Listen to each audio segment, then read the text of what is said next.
Making a cutting board from wooden strips you already have in the workshop is actually quite difficult because the pieces are never perfect and they require a lot of work to make them fit together precisely and cleanly.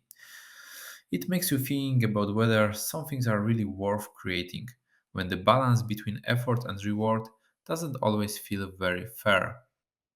At this stage, it's essential to use clamps everywhere and tighten them firmly, but not too much, because excessive pressure can cause the panel to lose its straightness. Here you can probably see me with the 1000 yard stare, trying to figure out whether I've messed it up or not.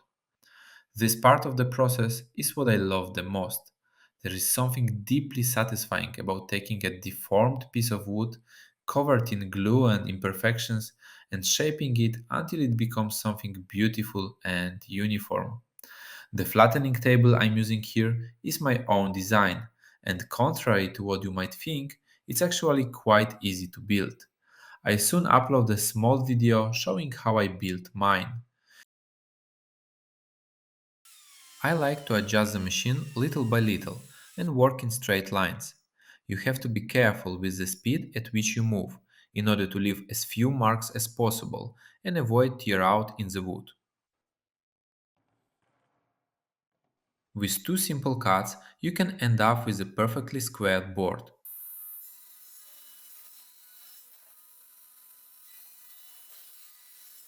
While I'm sanding, I can mention something I noticed during this project, and that is the importance of always checking that the sanding is truly finished.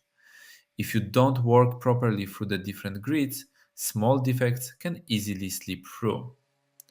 In this project, I started with 80 grid to remove the router marks, followed by 120, 180, 220, and finally 320 grid. Some imperfections may still remain.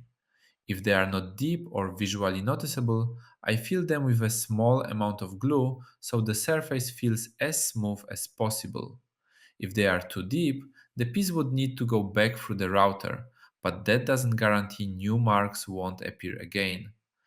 So if the imperfections are very minor, it's usually better to fill them with a bit of filler or glue.